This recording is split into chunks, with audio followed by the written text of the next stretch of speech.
Tonight, the high-stakes showdown here in Philadelphia between Vice President Kamala Harris and former President Donald Trump. Their first face-to-face meeting in this presidential election, their first face-to-face meeting ever. A historic race for president upended just weeks ago. President Biden withdrawing after his last debate. Donald Trump now up against a new opponent. The candidates separated by the smallest of margins, essentially tied in the polls nationally and in the key battlegrounds, including right here in Pennsylvania, all still very much in play. The ABC News presidential debate starts right now. This is an ABC News special, the most consequential moment of this campaign. Kamala Harris. Together, we will chart a new way forward. Donald Trump. We will soon be a great nation again. Face to face, historic. The ABC News presidential debate. Here now, David Muir and Lindsay Davis. Good evening, I'm David Muir, and thank you for joining us for tonight's ABC News presidential debate. We want to welcome viewers watching on ABC and around the world tonight. Vice President Kamala Harris and President Donald Trump are just moments away from taking the stage in this unprecedented race for president. And I'm Lindsay Davis. Tonight's meeting could be the most consequential event of their campaigns, with Election Day now less than 2 months away. For Vice President Kamala Harris, this is her first debate since President Biden withdrew from the race on July 21st. Of course, that decision followed his debate against President Donald Trump in June. Since then, this race has taken on an entirely new dynamic. And that brings us to the rules of tonight's debate. 90 minutes with 2 commercial breaks. No topics or questions have been shared with the campaigns.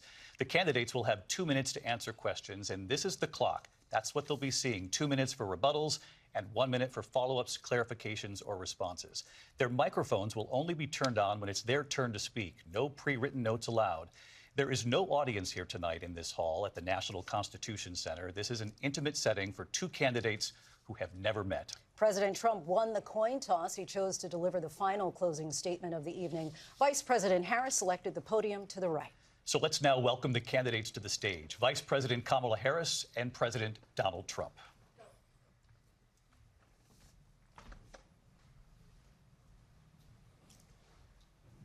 Kamala Harris. Let's have a good debate. Nice to see you. Have fun. Thank you. Welcome to you both. It's wonderful to have you. It's an honor to have you both here tonight. Good evening. We are looking forward to a spirited and thoughtful debate. So let's get started. I want to begin tonight with the issue that voters repeatedly say is their #1 issue, and that is the economy and the cost of living in this country. Vice President Harris, you and President Trump were elected 4 years ago, and your opponent on the stage here tonight often asks his supporters, are you better off than you were 4 years ago? When it comes to the economy, do you believe Americans are better off than they were 4 years ago? So I was raised as a middle-class kid, and I am actually the only person on this stage who has a plan that is about lifting up the middle class and working people of America. I believe in the ambition, the aspirations, the dreams of the American people. And that is why I imagine and have actually a plan to build what I call an opportunity economy. Because here's the thing. We know that we have a shortage of homes and housing, and the cost of housing is too expensive for far too many people. We know that young families need support to raise their children, and I intend on extending a tax cut for those families of $6,000, which is the largest child tax credit that we have given in a long time, so that those young families can afford to buy a crib, buy a car seat, buy clothes for their children. My passion, one of them, is small businesses. My mother raised my sister and me, but there was a woman who helped raise us. We call her our second mother. She was a small business owner. I love our small businesses. My plan is to give a $50,000 tax deduction to startup small businesses, knowing they are part of the backbone of America's economy. My opponent, on the other hand, his plan is to do what he has done before, which is to provide a tax cut for billionaires and big corporations, which will result in $5 trillion to America's deficit. My opponent has a plan that I call the Trump's sales tax, which would be a 20% tax on everyday goods that you rely on to get through the month. Economists have said that that Trump sales tax would actually result for middle-class families in about $4,000 more a year because of his policies and his ideas about what should be the backs of middle-class people paying for tax cuts for billionaires. President Trump, I'll give you 2 minutes. First of all, I have no sales tax. That's an incorrect statement. She knows that. We're doing tariffs on other countries. Other countries are going to finally, after 75 years, pay us back for all that we've done for the world. And the tariff will be substantial in some cases. I took in billions and billions of dollars, as you know, from China. In fact, they never took the tariff off because it was so much money they can't. It would totally destroy everything that they've set out to do. They're taking in billions of dollars from China and other places. They've left the tariffs on. When I had it, I had tariffs, and yet I had no inflation. Look, we've had a terrible economy because inflation has, which is really known as a country buster. It breaks up countries. We have inflation like very few people have ever seen before, probably the worst in our nation's history. We were at 21%, but that's being generous because many things are 50, 60, 70, and 80% higher than they were just a few years ago. This has been a disaster for people, for the middle class, but for every class.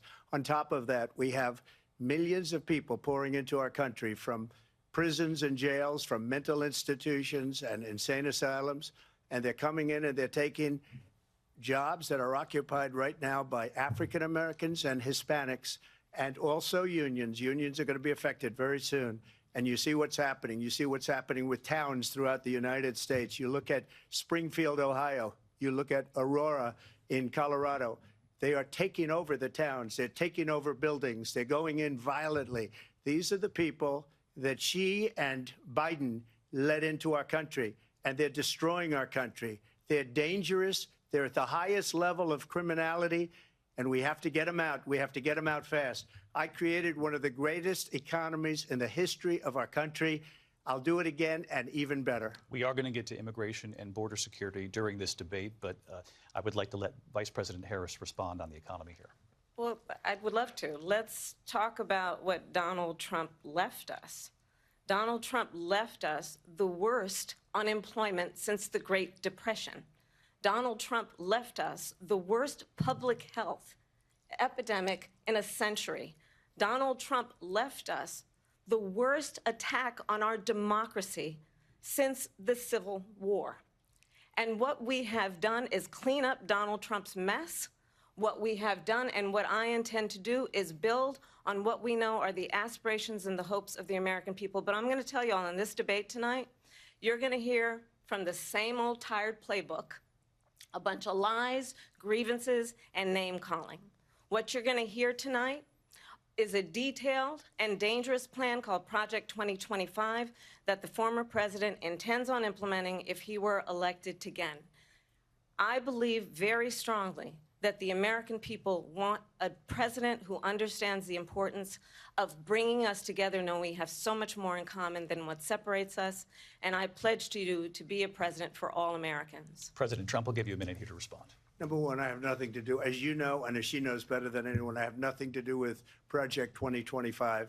That's out there. I haven't read it. I don't want to read it purposely. I'm not going to read it. This was a group of people that got together. They came up with some ideas, I guess some good, some bad, but it makes no difference. I have nothing to do. Everybody knows I'm an open book. Everybody knows what I'm going to do. Cut taxes very substantially and create a great economy like I did before.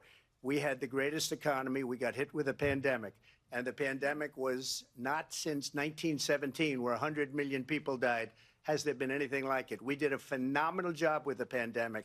We handed them over a country where the economy and where the stock market was higher than it was before the pandemic came in. Nobody's ever seen anything like it. We made ventilators for the entire world. We got gowns, we got masks, we did things that nobody thought possible. And people give me credit for rebuilding the military. They give me credit for a lot of things, but not enough credit for the great job we did with the pandemic. But the only jobs they got were bounce back jobs. These were jobs bounce back, and it bounced back and it went to their benefit. But I was the one that created them. They know it, and so does everybody else. Vice President Harris, I'll let you respond. So Donald Trump has no plan for you. And when you look at his economic plan, it's all about tax breaks for the richest people. I am offering what I describe as an opportunity economy, and the best economists in our country, if not the world, have reviewed our relative plans for the future of America. What Goldman Sachs has said is that Donald Trump's plan would make the economy worse, mine would strengthen the economy. What the Wharton School has said is Donald Trump's plan would actually explode the deficit. 16 Nobel laureates have described his economic plan as something that would increase inflation and by the middle of next year would invite a recession.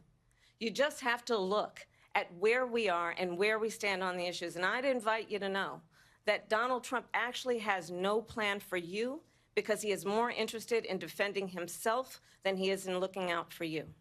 It's just a soundbite. They gave her that to say.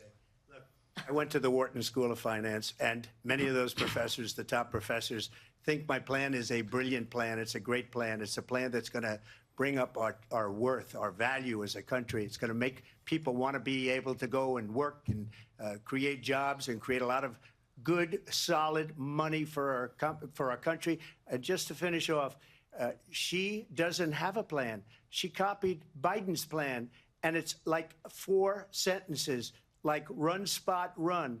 4 sentences that are just, oh, we'll try and lower taxes. She doesn't have a plan. Take a look at her plan. She doesn't have a plan. Mr. President, I do want to drill down on something you both brought up. The Vice President brought up your tariffs. You responded, and let's drill down on this, because your plan is what she calls is essentially a national sales tax. Your proposal calls for tariffs, as you pointed out here, on foreign imports across the board. You recently said that you might double your plan, imposing tariffs up to 20% on goods coming into this country. As you know, many economists say that with tariffs at that level, costs are then passed on to the consumer. Vice President Harris has argued it'll mean higher prices on gas, food, clothing, medication, arguing it costs the typical family nearly $4,000 a year. Do you believe Americans can afford higher prices because of tariffs? They're not going to have higher prices. What's going to have and who's going to have higher prices is China and all of the countries that have been ripping us off for years. I was the only president ever. China was paying us hundreds of billions of dollars, and so were other countries.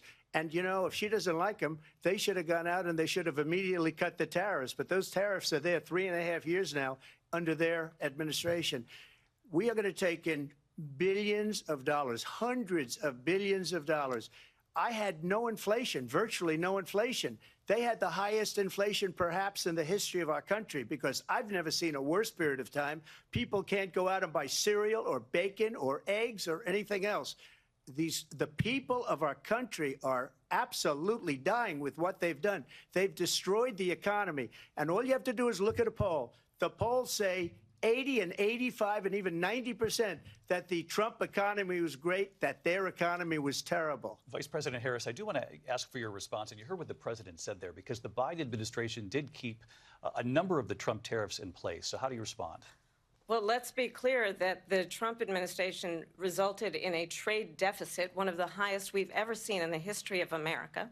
He invited trade wars. You want to talk about his deal with China? What he ended up doing is, under Donald Trump's presidency, he ended up selling American chips to China to help them improve and modernize their military, basically sold us out, when a policy about China should be in making sure the United States of America wins the competition for the 21st century, which means focusing on the details of what that requires, focusing on relationships with our allies, focusing on investing in American-based technology so that we win the race on AI, on quantum computing, focusing on what we need to do to support America's workforce so that we don't end up having, on the short end of the stick, in terms of workers' rights. But what Donald Trump did, let's talk about this, with COVID, is he actually thanked President Xi for what he did during COVID. Look at his tweet.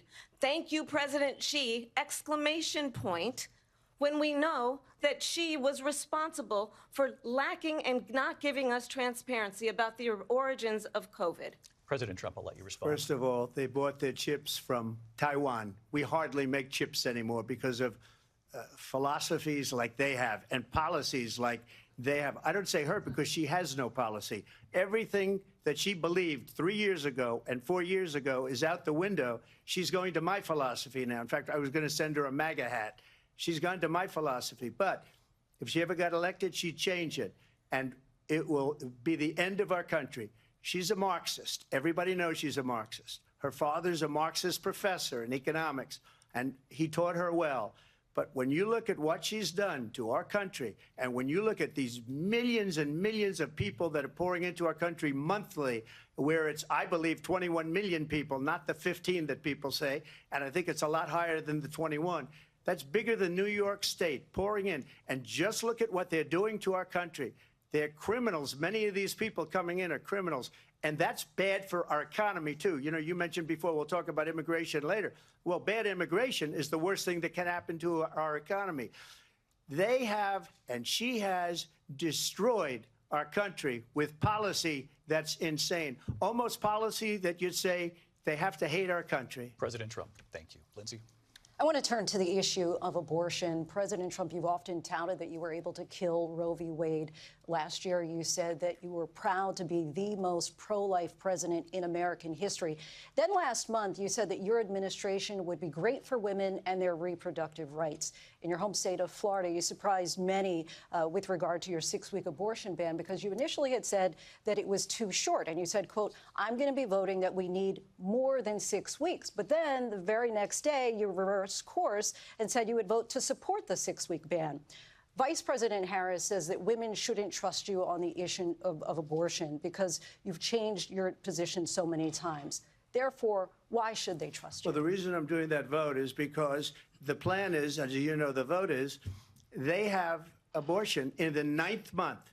They even have, and you can look at the governor of West Virginia, the previous governor of West Virginia, not the current governor, who's doing an excellent job, but the governor before, he said the baby will be born and we will decide what to do with the baby. In other words, we'll execute the baby. And that's why I did that, because that predominates, because they're radical. The Democrats are radical in that. And her vice presidential pick, which I think was a horrible pick, by the way, for our country, because he is really out of it. But her vice presidential pick says abortion in the 9th month is absolutely fine. He also says execution after birth. It's execution, no longer abortion, because the baby is born, is okay. And that's not okay with me, hence the vote. But what I did is something for 52 years. They've been trying to get Roe v. Wade into the states. And through the genius and heart and strength of 6 Supreme Court justices, we were able to do that. Now, I believe in the exceptions for rape, incest, and life of the mother. I believe strongly in it. Ronald Reagan did also. 85% of Republicans do. Exceptions. Very important. But we were able to get it, and now states are voting on it. And for the first time, you're going to see, look, this is an issue that's torn our country apart for 52 years. Every legal scholar, every Democrat, every Republican, liberal, conservative, they all wanted this issue to be brought back to the states where the people could vote. And that's what happened. Now, Ohio, the vote was somewhat liberal. Kansas, the vote was somewhat liberal, much more liberal than people would have thought. But each individual state is voting. It's the vote of the people now. It's not tied up in the federal government. I did a great service in doing it. It took courage to do it. And the Supreme Court had great courage in doing it. And I give tremendous credit to those 6 justices. There is no state in this country where it is legal to kill a baby after it's born. Madam Vice President, I want to get your response to President Trump. Well, as I said, you're going to hear a bunch of lies, and that's not actually a surprising fact. Let's understand how we got here. Donald Trump hand-selected 3 members of the United States Supreme Court with the intention that they would undo the protections of Roe v. Wade. And they did exactly as he intended. And now in over 20 states, there are Trump abortion bans, which make it criminal for a doctor or nurse to provide health care. In one state, it provides prison for life. Trump abortion bans that make no exception even for rape and incest, which understand what that means. A survivor of a crime of violation to their body does not have the right to make a decision about what happens to their body next. That is immoral. And one does not have to abandon their faith or deeply held beliefs to agree. The government, and Donald Trump certainly, should not be telling a woman what to do with her body. I have talked with women around our country. You want to talk about this is what people wanted? Pregnant women who want to carry a pregnancy to term, suffering from a miscarriage, being denied care in an emergency room because the healthcare providers are afraid they might go to jail, and she's bleeding out in a car in the parking lot? She didn't want that. Her husband didn't want that. A 12 or 13-year-old survivor of incest being forced to carry a pregnancy to term? They don't want that. And I pledge to you, when Congress passes a bill to put back in place the protections of Roe v. Wade, as President of the United States, I will proudly sign it into law. But understand, if Donald Trump were to be reelected, he will sign a national abortion ban. Understand, in his Project 2025, there would be a national abortion, a monitor that would be monitoring your pregnancies, your miscarriages. I think the American people believe that certain freedoms, in particular the freedom to make decisions about one's own body, should not be made by the government. Thank you, Vice President Harris. Well, there she goes again. It's a lie. I'm not signing a ban, and there's no reason to sign a ban, because we've gotten what everybody wanted. Democrats, Republicans, and everybody else, and every legal scholar wanted it to be brought back into the states, and the states are voting. And it may take a little time, but for 52 years, this issue has torn our country apart, and they've wanted it back in the states. And I did something that nobody thought was possible. The states are now voting. What she says is an absolute lie. And as far as the abortion ban, no, I'm not in favor of abortion ban, but it doesn't matter, because this issue has now been taken over by the states. Would you veto a national abortion ban if it came Well, to I your won't desk? have to, because, again, two things. Number one, she said she'll go back to Congress. She'll never get the vote. It's impossible for her to get the vote, especially now with the 50-50, essentially 50-50 in both Senate and the House. She's not going to get the vote. She can't get the vote. She won't even come close to it. So it's just talk. You know what it reminds me of? When they said they're going to get student loans terminated, and it ended up being a total catastrophe. The student loans, and then her, I think probably her boss, if you call him a boss, he spends all his time on the beach.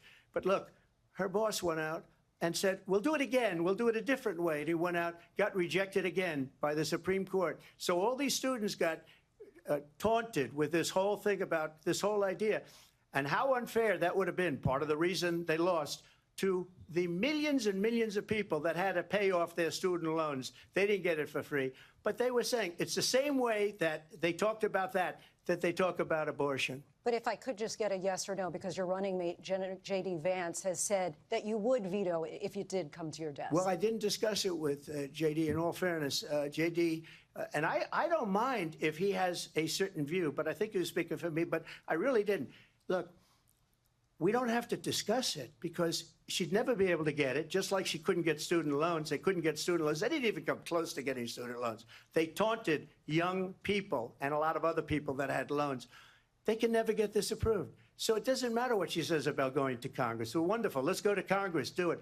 But the fact is that for years they wanted to get it out of Congress and out of the federal government, and we did something that everybody said couldn't be done. And now you have a vote of the people on abortion. Vice President Harris, I want to give you your time to respond, but I do want to ask, would you support any restrictions on a woman's right to an abortion? I absolutely support reinstating the protections of Roe v. Wade. And as you rightly mentioned, nowhere in America is a woman carrying a pregnancy to term and asking for an abortion. That is not happening. It's insulting to the women of America. And understand what has been happening under Donald Trump's abortion bans.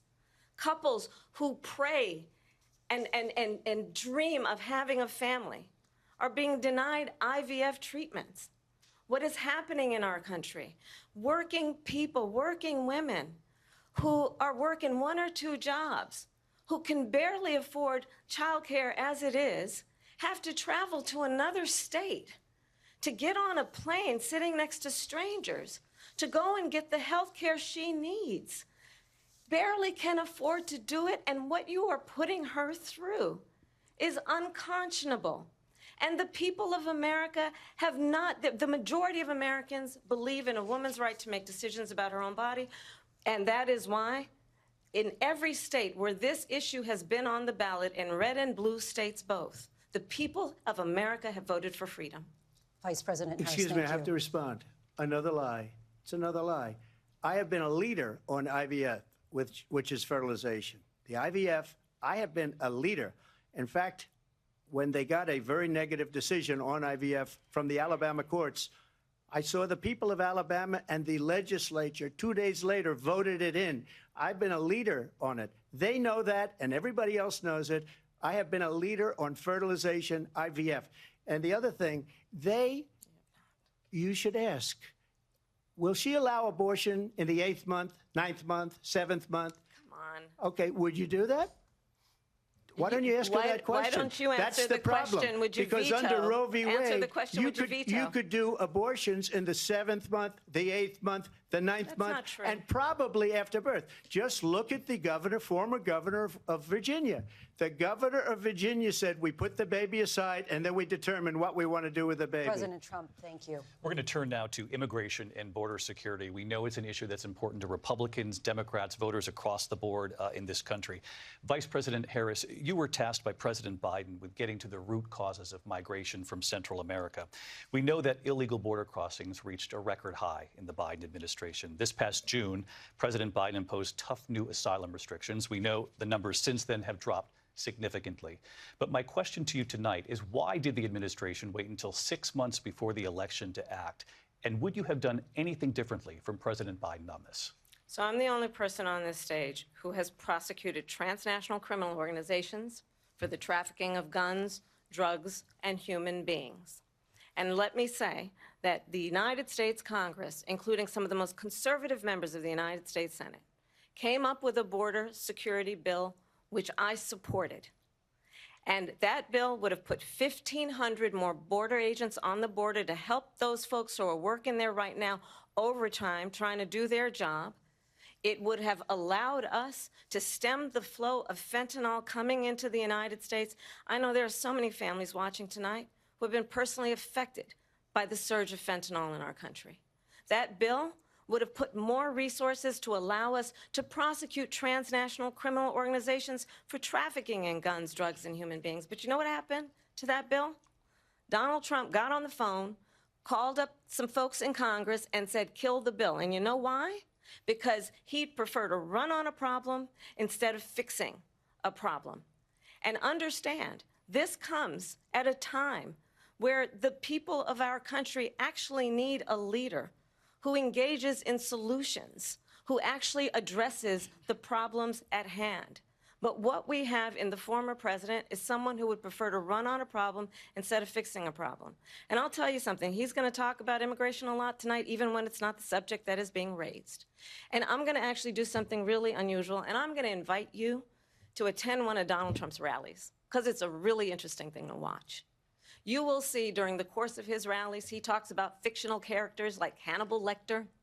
He will talk about windmills cause cancer. And what you will also notice is that people start leaving his rallies early out of exhaustion and boredom. And I will tell you, the one thing you will not hear him talk about is you.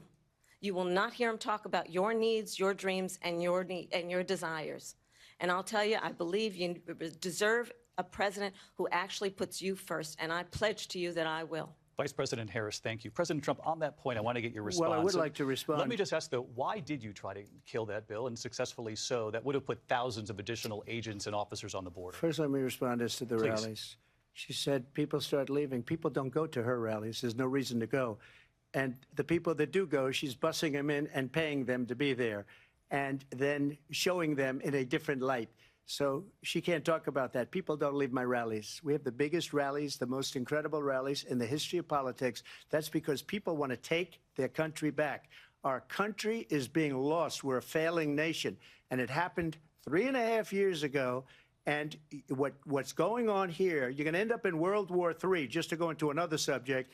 What they have done to our country by allowing these millions and millions of people to come into our country, and look at what's happening to the towns all over the United States. And a lot of towns don't want to talk. It's not going to be Aurora or Springfield. A lot of towns don't want to talk about it because they're so embarrassed by it. In Springfield, they're eating the dogs, the people that came in. They're eating the cats. They're eating the pets of the people that live there. And this is what's happening in our country, and it's a shame. As far as rallies are concerned, as far as the reason they go is they like what I say. They want to bring our country back. They want to make America great again. It's a very simple phrase, make America great again. She's destroying this country, and if she becomes president, this country doesn't have a chance of success. Not only success, we'll end up being Venezuela on steroids. I just want to clarify here. You bring up Springfield, Ohio, and ABC News did reach out to the city manager there. He told us there have been no credible reports of specific claims of pets being harmed, injured, or abused by individuals within the immigrant community. Well, I've seen people on television. Let me just say here, this is the people on television say my dog was taken and used for food. So maybe he said that, and maybe that's a good thing to say for a city manager. I'm not taking this from but television. But the people I'm on taking it from television the city saying manager. their dog was eaten by the people that went there. Again, the Springfield city manager says there's no evidence of that. Vice President Harris, out. I'll let you respond to the rest of what you've heard. You talk about extreme. This is, I think, one of the reasons why in this election, I actually have the endorsement of 200 Republicans who have formerly worked with President Bush, Mitt Romney, and John McCain, including the endorsement of former Vice President Dick Cheney and Congress member Liz Cheney. And if you want to really know the inside track on who the former president is, if he didn't make it clear already, just ask people who have worked with him. His former chief of staff, a four-star general, has said he has contempt for the Constitution of the United States. His former national security advisor has said he is dangerous and unfit. His former Secretary of Defense has said the nation, the Republic, would never survive another Trump term.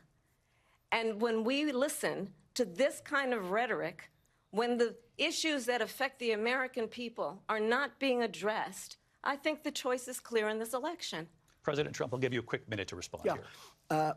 Thank you, because when I hear that, see, I'm a different kind of a person. I fired most of those people.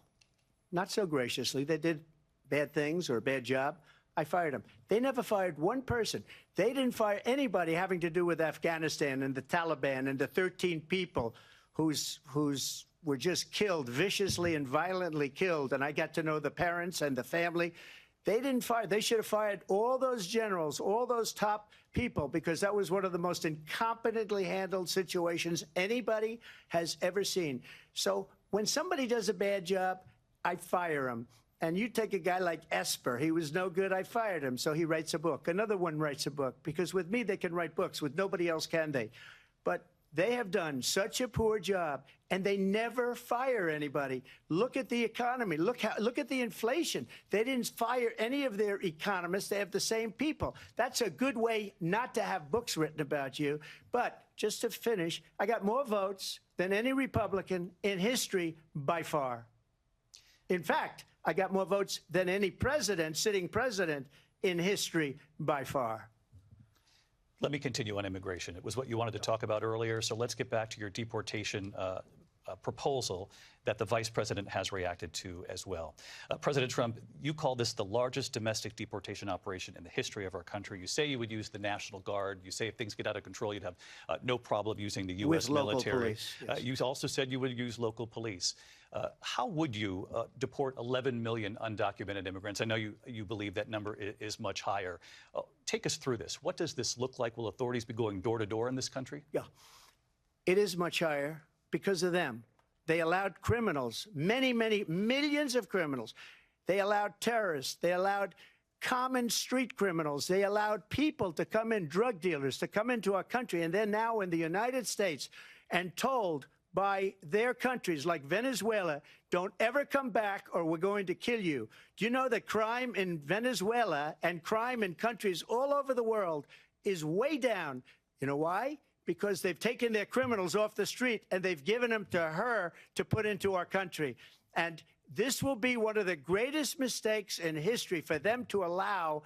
And I think they probably did it because they think they're going to get votes, but it's not worth it because they're destroying the fabric of our country by what they've done. There's never been anything done like this at all. They've destroyed the fabric of our country. Millions of people let in. And all over the world, crime is down. All over the world except here. Crime here is up and through the roof. Despite their fraudulent statements that they made, crime in this country is through the roof. And we have a new form of crime. It's called migrant crime. And it's happening at levels that nobody thought possible. President Trump, as you know, the FBI says overall violent crime is actually coming down in this country. But Excuse me, the FBI they were defrauding statements. They didn't include the worst cities. They didn't include the cities with the worst crime. It was a fraud. Just like their number of 818,000 jobs that they said they created turned out to be a fraud. President Trump, thank you. I'll let you respond, Vice President Harris. Well, I think this is so rich, coming from someone who has been prosecuted for national security crimes, economic crimes, election interference, has been found liable for sexual assault, and his next big court appearance is in November at his own criminal sentencing.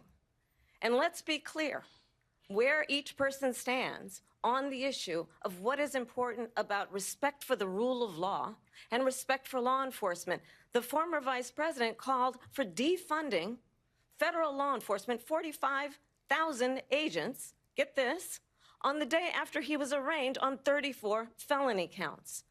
So let's talk about what is important in this race. It is important that we move forward, that we turn the page on this same old tired rhetoric and address the needs of the American people, address what we need to do about the housing shortage, which I have a plan for, address what we must do to support our small businesses, address bringing down the price of groceries.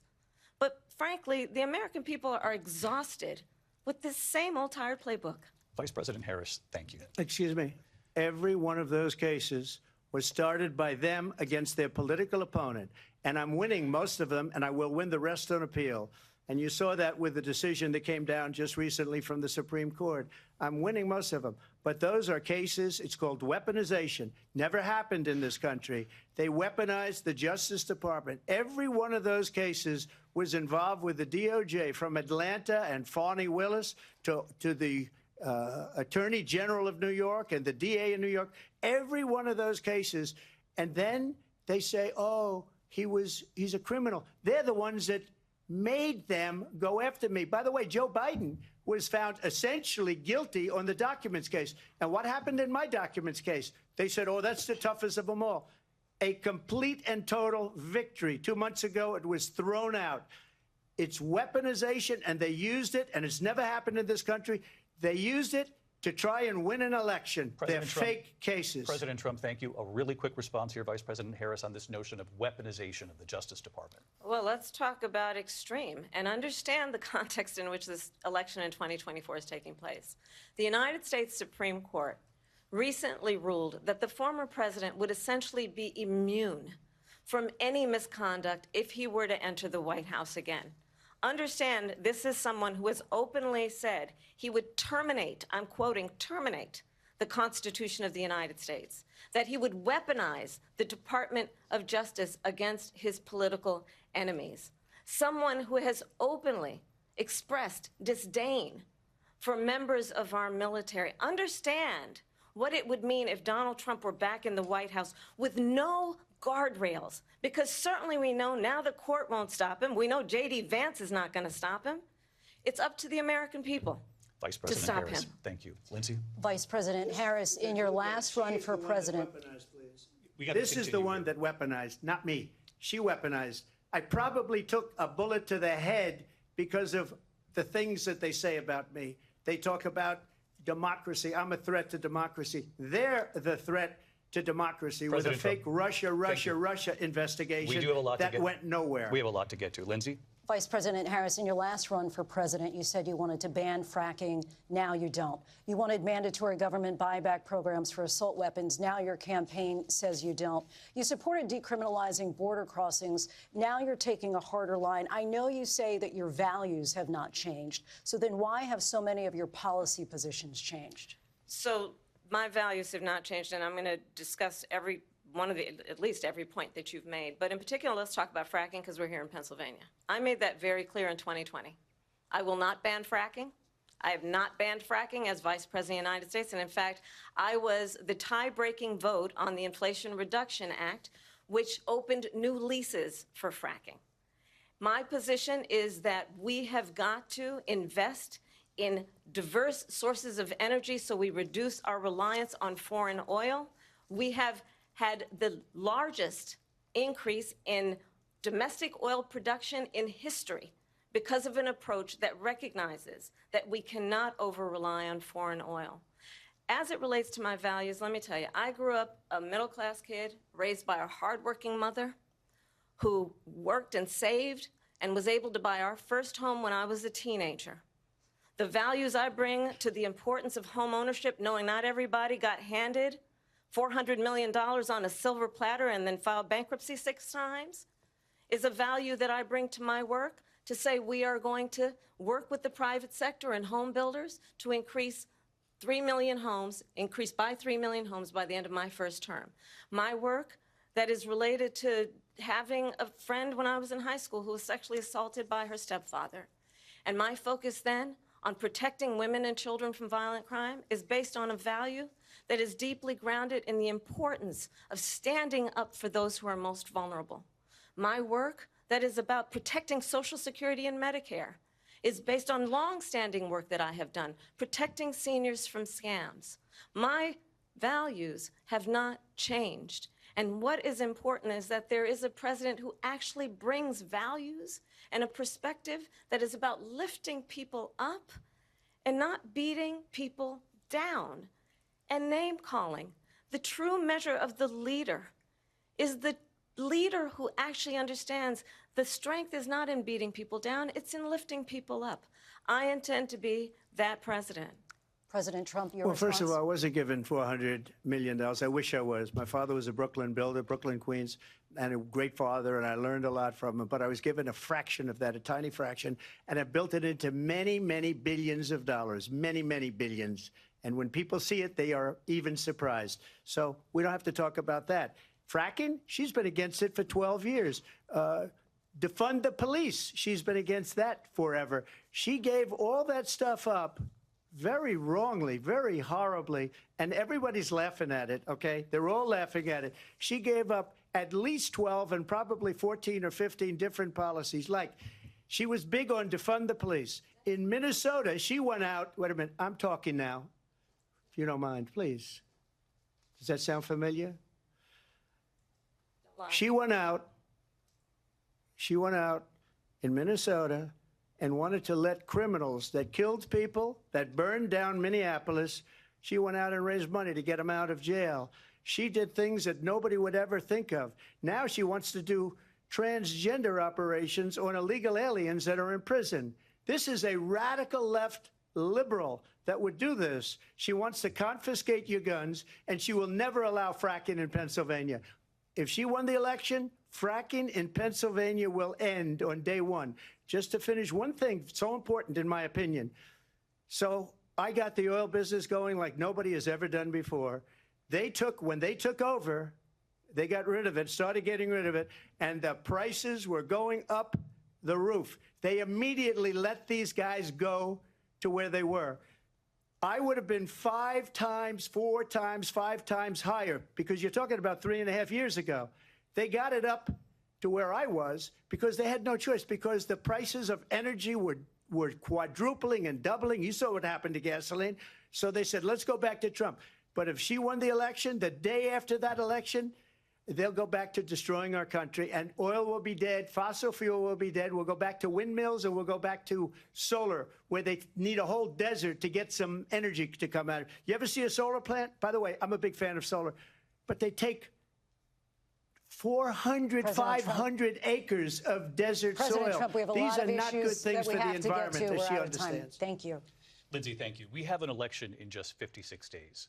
And I want to talk about the peaceful transfer of power, which, of course, we all know is a cornerstone of our democracy, and the role of a president in a moment of crisis. Mr. President, on January 6th, you told your supporters to march to the Capitol. You said you would be right there with them. The country and the world saw what played out at the Capitol that day, the officers coming under attack. Aides in the West Wing say you watched it unfold on television off the Oval Office. You did send out tweets, but it was more than 2 hours before you sent out that video message telling your supporters to go home. Is there anything you regret about what you did on that day? You just said a thing that isn't covered. Peacefully and patriotically, I said during my speech, not later on. Peacefully and patriotically. And nobody on the other side was killed. Ashley Babbitt was shot by an out-of-control police officer that should have never, ever shot her. It's a disgrace.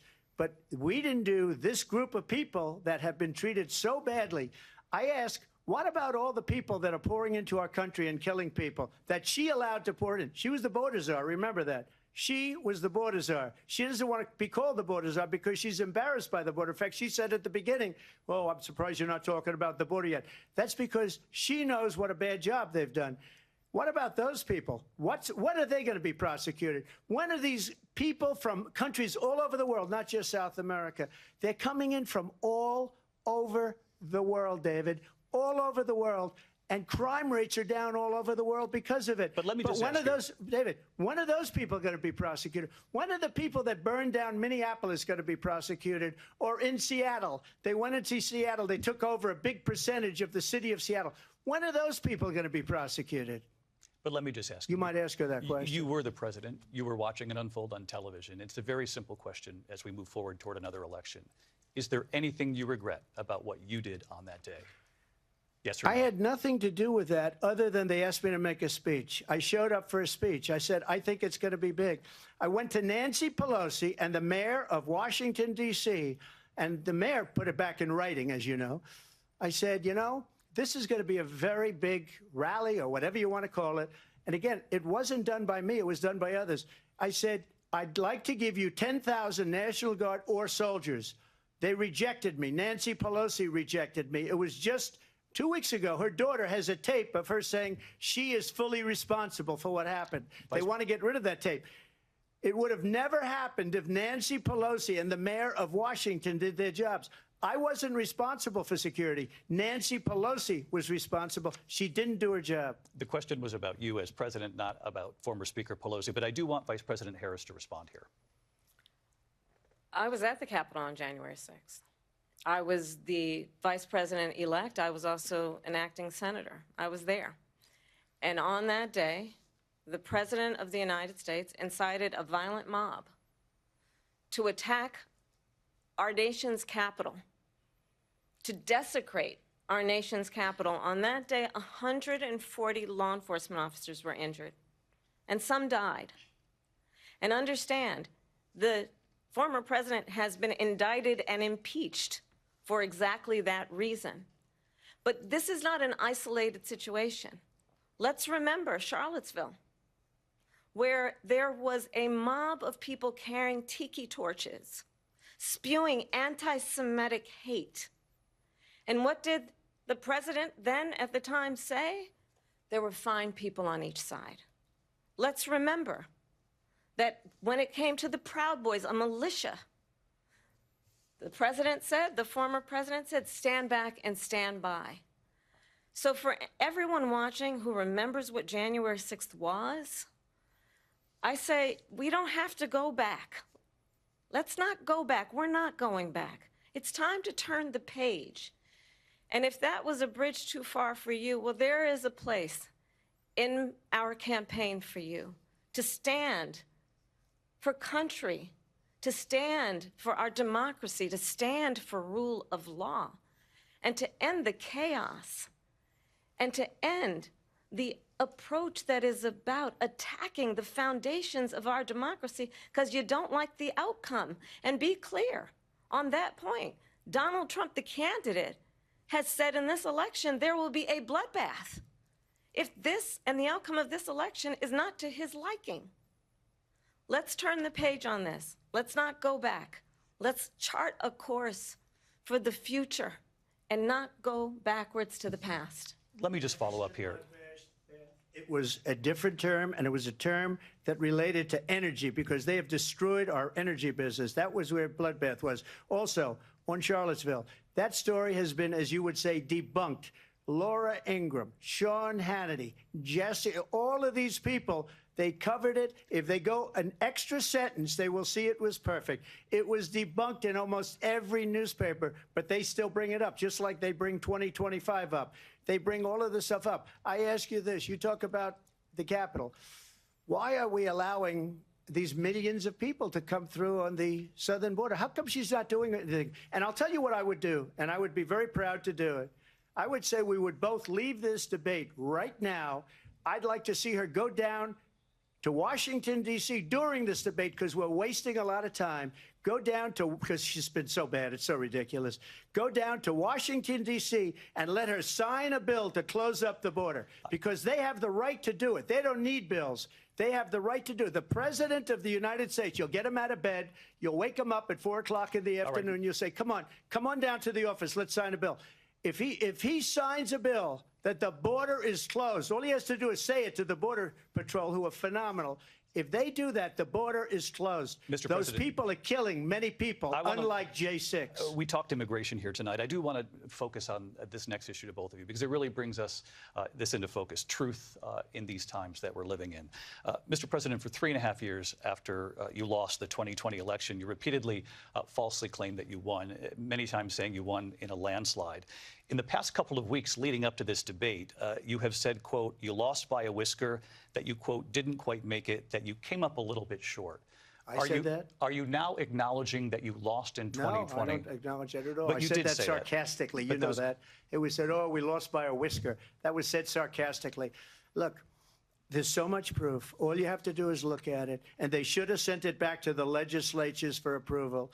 I got almost 75 million votes, the most votes any sitting president has ever gotten. I was told if I got 63, which was what I got in 2016, you can't be beaten. The election, people should never be thinking about an election as fraudulent. We need two things. We need walls, and we have to have it. We have to have borders, and we have to have good elections. Our elections are bad. And a lot of these illegal immigrants coming in, they're trying to get them to vote. They can't even speak English. They don't even know what country they're in practically. And these people are trying to get them to vote. And that's why they're allowing them to come into our country. I did watch all of these pieces of video. I didn't detect the sarcasm, lost by a whisker. We didn't quite make it. And we should just point out here as clarification, and you know this, you and your allies, 60 cases in front of many judges, many of them Republican. No judge looked at it. And said they there was said no we didn't have standing. Fraud. That's the other thing. They said we didn't have standing, a technicality. Can you imagine a system where a person in an election doesn't have standing? The President of the United States doesn't have standing. That's how we lost. If you look at the facts, and I'd love to have you'll do a special on it. I'll show you Georgia, and I'll show you Wisconsin, and I'll show you Pennsylvania, and I'll show you. We have so many facts and statistics, but you know what? That doesn't matter because we have to solve the problem that we have right now. That's old news. And the problem that we have right now is we have a nation in decline, and they have put it into decline. We have a nation that is dying, David. Mr. President, thank you. Vice President Harris, you heard the president there tonight. He said he didn't say that he lost by a whisker. So he still believes he did not lose the election that was won by President Biden and yourself. But I do want to ask you about something that's come up in the last couple of days. This was a post from President Trump about this upcoming election just weeks away. He said, when I win, those people who cheated, and then he lists donors, voters, election officials, he says will be prosecuted to the fullest extent of the law, which will include long-term prison sentences. One of your campaign's top lawyers responded saying, we won't let Donald Trump intimidate us. We won't let him suppress the vote. Is that what you believe he's trying to do here? Donald Trump was fired by 81 million people. So let's be clear about that. And clearly he is having a very difficult time processing that. But we cannot afford to have a president of the United States who attempts, as he did in the past, to upend the will of the voters in a free and fair election. And I'm going to tell you that I have traveled the world as Vice President of the United States, and world leaders are laughing at Donald Trump.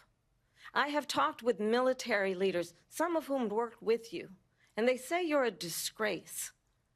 And when you then talk in this way in a presidential debate and deny what over and over again are court cases you have lost because you did, in fact, lose that election, it leads one to believe that perhaps we do not have in the candidate to my right the temperament or the ability to not be confused about fact. That's deeply troubling, and the American people deserve better. I'll give you 1 minute to respond, Mr. President. Let me just say about world leaders. Viktor Orban, one of the most respected men, they call him a strong man. He's a tough person, smart. Prime Minister of Hungary. They said, why is the whole world blowing up? 3 years ago, it wasn't. Why is it blowing up? He said, because you need Trump back as president. They were afraid of him. China was afraid, and I don't like to use the word afraid, but I'm just quoting him. China was afraid of him. North Korea was afraid of him. Look at what's going on with North Korea, by the way. He said Russia was afraid of him. I ended the Nord Stream 2 pipeline, and Biden put it back on day one, but he ended the XL pipeline. The XL pipeline in our country, he ended that. But he let the Russians build a pipeline going all over Europe and heading into Germany, the biggest pipeline in the world. Look, Viktor Orban said it. He said the most respected, most feared person is Donald Trump. We had no problems when Trump was president. But when this weak, pathetic man that you saw at a debate just a few months ago, that if he weren't in that debate, he'd be running instead of her. She got no votes. He got 14 million votes. What you did, you talk about a threat to democracy. He got 14 million votes, and they threw him out of office. And you know what? I'll give you a little secret. He hates her. He can't stand her. But he got 14 million votes. They threw him out. She got 0 votes. And when she ran, she was the first one to leave because she failed. And now she's running. I don't understand it, but I'm okay with it because your time is I think up. we're going to do very well. We've got a lot more to get to. Turning now to the Israel-Hamas war and the hostages who are still being held, Americans among them. Vice President Harris, in December, you said, quote, Israel has a right to defend itself, but you added, quote, it matters how, saying international humanitarian law must be respected. Israel must do more to protect innocent civilians. You said that 9 months ago. Now an estimated 40,000 Palestinians are dead. Nearly 100 hostages remain. Just last week, Prime Minister Benjamin Netanyahu said there's not a deal in the making. President Biden has not been able to break through the stalemate. How would you do it? Well, let's understand how we got here. On October 7, Hamas, a terrorist organization, slaughtered 1,200 Israelis. Many of them young people who were simply attending a concert. Women were horribly raped. And so absolutely, I said then, I say now, Israel has a right to defend itself. We would. And how it does so matters. Because it is also true, far too many innocent Palestinians have been killed. Children, mothers. What we know is that this war must end. It must end immediately, and the way it will end is we need a ceasefire deal and we need the hostages out. And so we will continue to work around the clock on that. Work around the clock, also understanding that we must chart a course for a two-state solution. And in that solution, there must be security for the Israeli people and Israel, and in equal measure for the Palestinians. But the one thing I will assure you always, I will always give Israel the ability to defend itself, in particular as it relates to Iran and any threat that Iran and its proxies pose to Israel. But we must have a two-state solution where we can rebuild Gaza, where the Palestinians have security, self-determination, and the dignity they so rightly deserve. President Trump, how would you negotiate with Netanyahu and also Hamas in order to get the hostages out and prevent the killing of more innocent civilians in Gaza? If I were president, it would have never started. If I were president, Russia would have never, ever, I know Putin very well, he would have never, and there was no threat of it either, by the way, for 4 years, have gone into Ukraine and killed millions of people when you add it up, far worse than people understand what's going on over there. But when she mentions about Israel, all of a sudden, she hates Israel. She wouldn't even meet with Netanyahu when he went to Congress to make a very important speech. She refused to be there because she was at a sorority party of hers. She wanted to go to the sorority party. She hates Israel. If she's president, I believe that Israel will not exist within 2 years from now. And I've been pretty good at predictions, and I hope I'm wrong about that one. She hates Israel. At the same time, in her own way, she hates the Arab population because the whole place is going to get blown up. Arabs, Jewish people, Israel. Israel will be gone. It would have never happened. Iran was broke under Donald Trump. Now Iran has $300 billion because they took off all the sanctions that I had. Iran had no money for Hamas or Hezbollah or any of the 28 different spheres of terror. And they are spheres of terror, horrible terror. They had no money. It was a big story, and you know it. You covered it very well, actually. They had no money for terror. They were broke. Now they're a rich nation. And now what they're doing is they're spreading that money around. Look at what's happening with the Houthis and Yemen. Look at what's going on in the Middle East. This would have never happened. I will get that settled and fast, and I'll get the war with Ukraine and Russia ended. If I'm president-elect, I'll get it done before even becoming president. Vice President Harris, he says you hate Israel. That's absolutely not true. I have my entire career and life supported Israel and the Israeli people. He knows that. He's trying to, again, divide and distract from the reality, which is it is very well known that Donald Trump is weak and wrong on national security and foreign policy. It is well known that he admires dictators, wants to be a dictator on day one, according to himself. It is well known that he said of Putin that he can do whatever the hell he wants and go into Ukraine. It is well known that he said when Russia went into Ukraine, it was brilliant. It is well known he exchanged love letters with Kim Jong-un.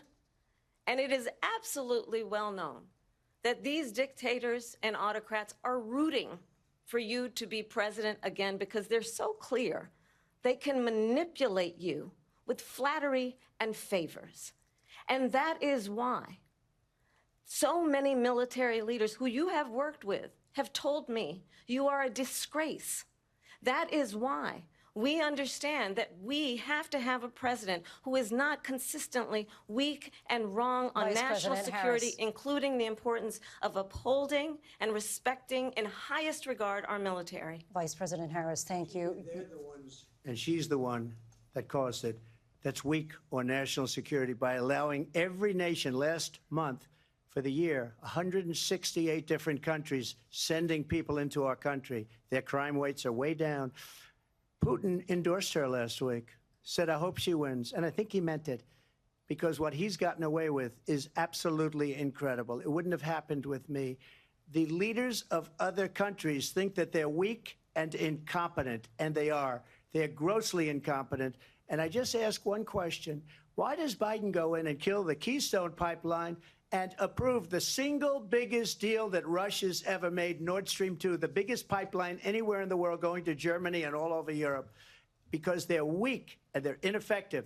And Biden, by the way, President gets paid Trump, a lot of money. Thank you. We have a lot of issues to get to. We'll be right back with much more of this historic ABC News presidential debate from the National Constitution Center right here in Philadelphia. Back in a moment.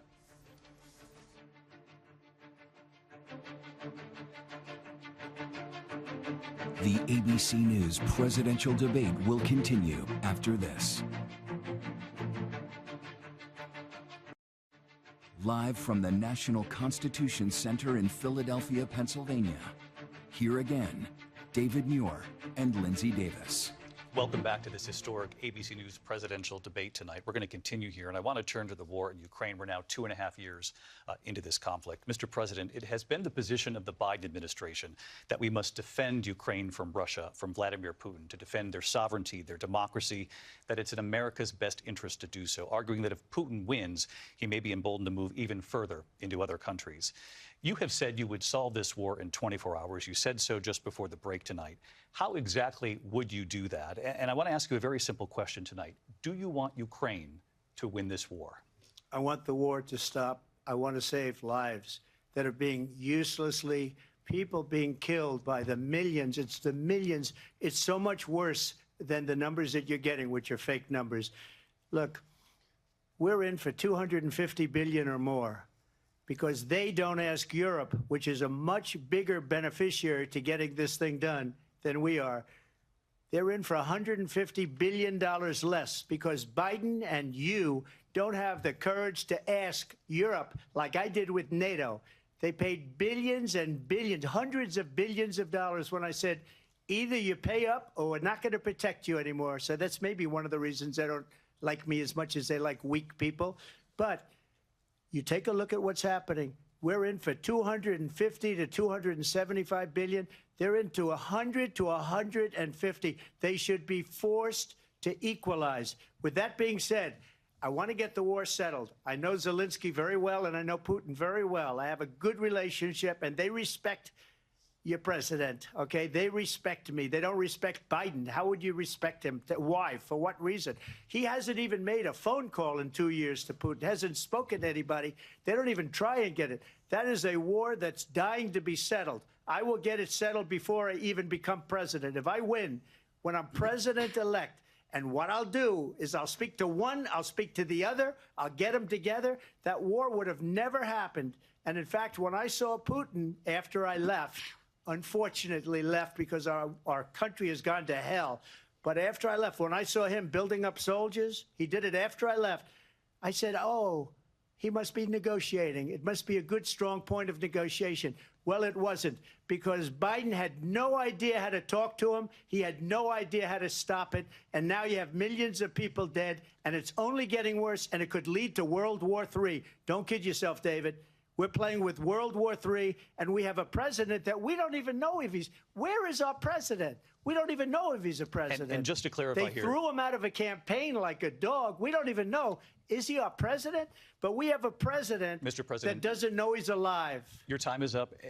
Just to clarify in the question, do you believe it's in the U.S. best interest for Ukraine to win this war, yes or no? I think it's the U.S. best interest to get this war finished and just get it done. All right. Negotiate a deal, because we have to stop all of these human lives from being destroyed. I want to take this to Vice President Harris. I want to get your thoughts on support for Ukraine in this moment, but also, as Commander-in-Chief, if elected, how would you deal with Vladimir Putin, and would it be any different from what we're seeing from President Biden? Well, first of all, it's important to remind the former president you're not running against Joe Biden, you're running against me. I believe the reason that Donald Trump says that this war would be over within 24 hours is because he would just give it up. And that's not who we are as Americans. Let's understand what happened here.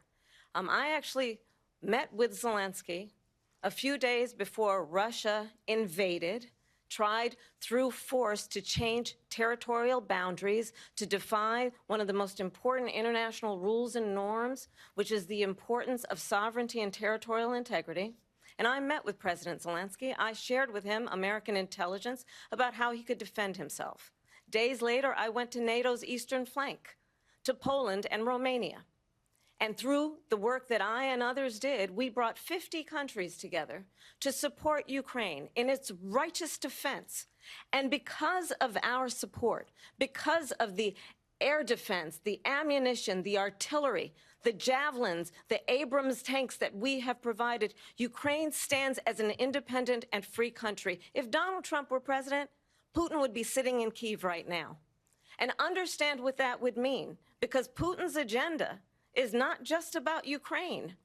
Understand why the European allies and our NATO allies are so thankful that you are no longer president, and that we understand the importance of the greatest military alliance the world has ever known, which is NATO, and what we have done to preserve the ability of Zelensky and the Ukrainians to fight for their independence.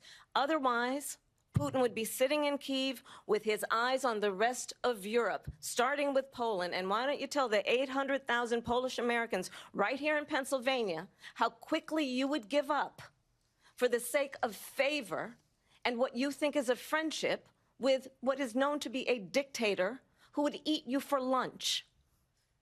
Vice President Harris, thank you. We've heard from both of you on Ukraine tonight. Afghanistan came up in the last hour. I wanted her to respond to something you said earlier, and please, I'll give you a minute here. Putin would be sitting in Moscow, and he wouldn't have lost 300,000 men and women, but he would have been sitting in Moscow. Quiet, please.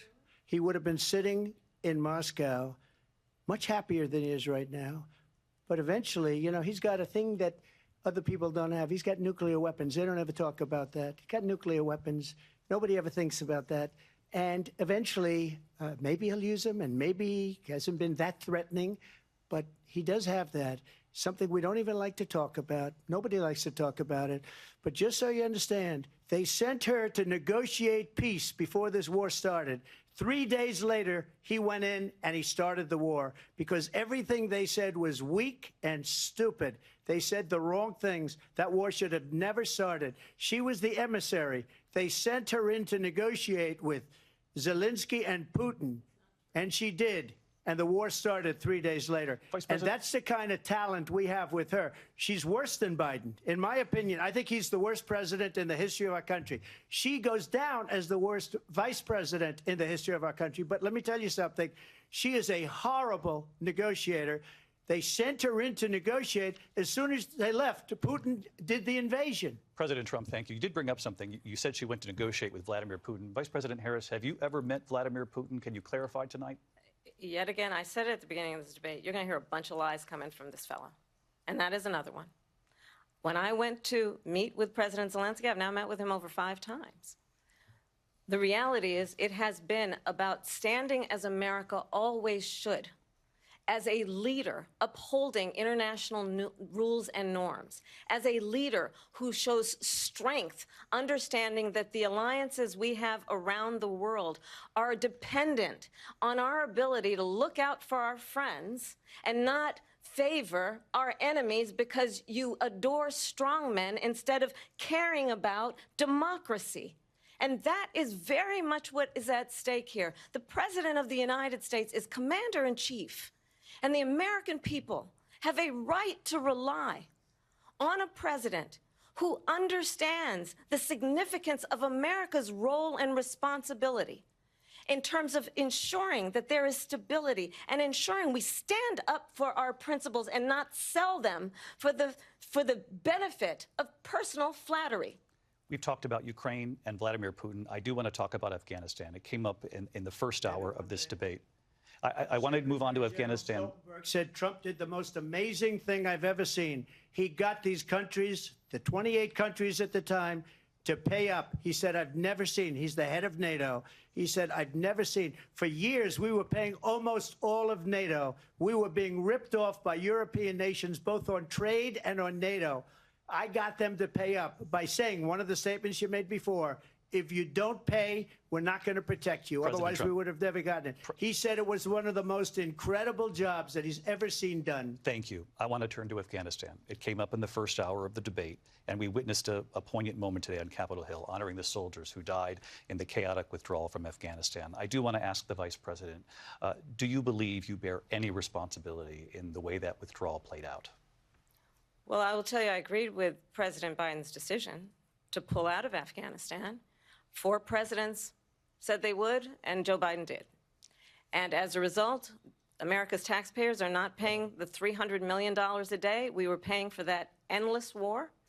And as of today, there is not one member of the United States military who is in active duty in a combat zone in any war zone around the world, the first time this century.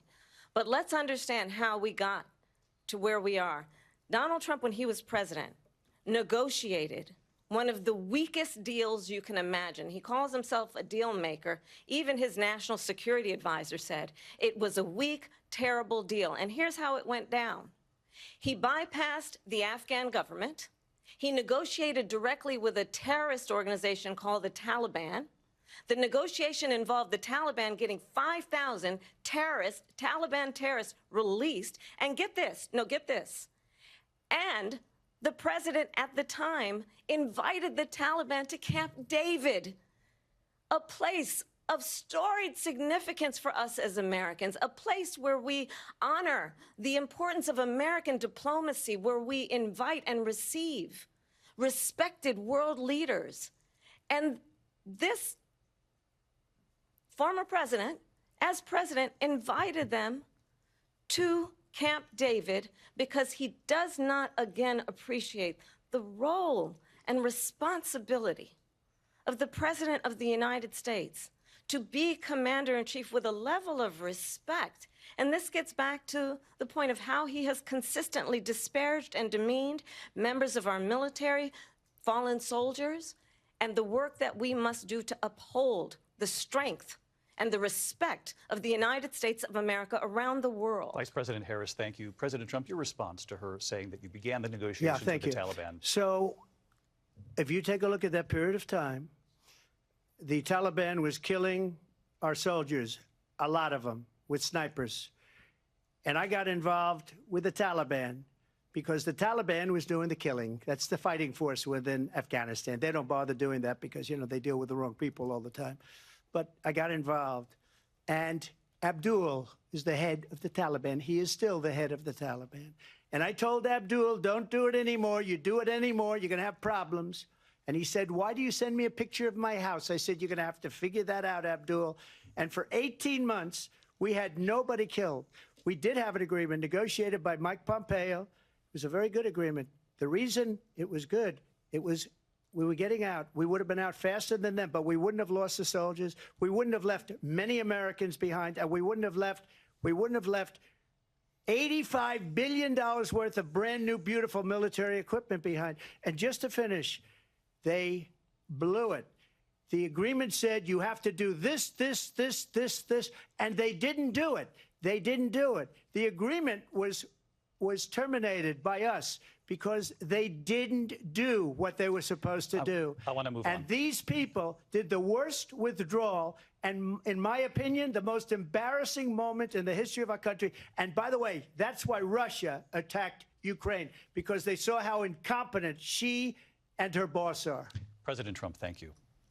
I want to move on now to race and politics in this country. Mr. President, you recently said of Vice President Harris, quote, I didn't know she was black until a number of years ago when she happened to turn black, and now she wants to be known as black.